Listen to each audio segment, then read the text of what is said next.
Je lis du livre de Jean 11 au verset 25 ce qui suit. Jésus lui dit, je suis la résurrection et la vie. Celui qui croit en moi vivra quand même il serait mort. Prions. Notre Seigneur et notre Dieu, nous te remercions pour ta parole. Nous te remercions pour cette grâce. Nous te remercions pour l'espérance, mais surtout l'assurance que nous avons d'avoir Jésus, la résurrection et la vie. Tandis que nous lirons ce verset, que ton esprit nous éclaire. En nous conduisant dans toute la vérité, nous t'en prions, au nom de Jésus pour ta gloire éternelle. Amen. L'échange de Marthe et de Jésus est encore un échange qui est pour la deuxième fois dans ce chapitre incompris par ceux qui entendent Jésus. Regardons bien. Marthe, au verset 23, déclare, mais maintenant même, je sais que tout ce que tu demanderas, donc y compris la résurrection de Lazare, à Dieu, Dieu te l'accordera. Jésus lui dit, ton frère ressuscitera. Mais regarde bien, au début du verset 22, elle dit, mais maintenant même, je sais. Donc, elle ne parle pas pour l'avenir. Elle parle pour maintenant, mais maintenant même.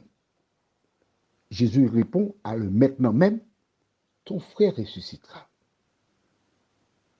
Il n'a pas ajouté dans une heure. Il aurait pu, hein? Parce que Dieu est ordonné, il est précis. Mais en ne donnant pas l'heure, parce qu'effectivement, probablement dans une heure ou moins, Lazare ressuscitera. Il ne donne pas l'information. Pourquoi? Parce qu'il veut exercer quoi? La foi de Marthe. Ton frère ressuscitera. Elle s'empresse de répondre, je sais. Mais pourquoi tu parles comme ça? Rappelle-toi, on en a vu, on en a parlé dans Proverbe 17, verset 28. Il faut être prompt pour écouter. On va lire ça rapidement là. On y va. Proverbe 17. Allons, pour la Bible. Proverbe 17. C'est pourquoi je te dis, il faut toujours avoir la Bible quand tu écoutes les WhatsApp. Et je ne veux pas aller vite avec toi, je voudrais que tu comprennes. Ce n'est pas une course, ce n'est pas le tour cycliste de la Martinique. Proverbe 17, verset 28. L'insensé même, quand il se tait, passe pour sage. Celui qui ferme ses lèvres est un homme intelligent. Tu te rappelles, j'avais lu ça en rapport avec Didyme. Mais si Thomas qui avait dit, ben, on va mourir avec lui. Elle s'empresse pour dire, je sais, alors qu'elle ne sait pas ce que Jésus dit. Voici un deuxième exemple qui nous montre que souvent, nous sommes prisonniers de nos connaissances antérieures. Jésus dit, il va ressusciter. Elle répond déjà, je sais. Soyons prompts à écouter et lents à parler. Je continue. Lui répondit Marthe, qu'il ressuscitera à la résurrection au dernier jour.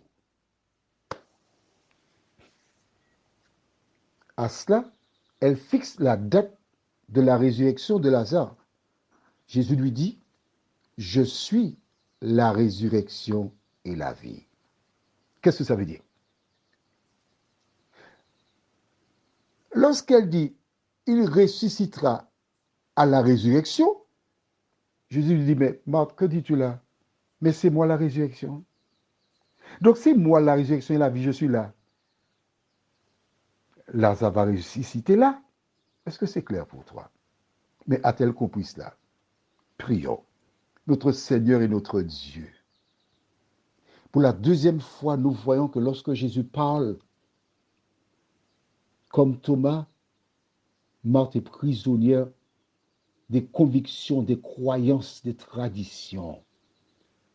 Elle ne prend pas le temps pour écouter ce que dit Jésus.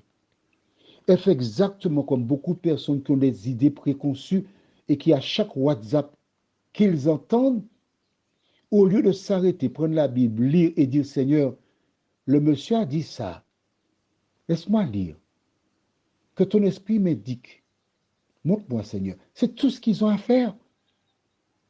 Mais dans le même chapitre, tu nous montres, Seigneur, que deux personnes ont la même attitude. Permets que celles et ceux qui écoutent les WhatsApp, à partir d'aujourd'hui, lorsqu'ils viennent vers ta parole, qu'ils déposent dans une force sceptique leurs convictions, afin que ta parole porte du fruit dans leur cœur, nous t'en prions. Au nom de Jésus pour ta gloire éternelle. Amen. Je te souhaite une bonne journée.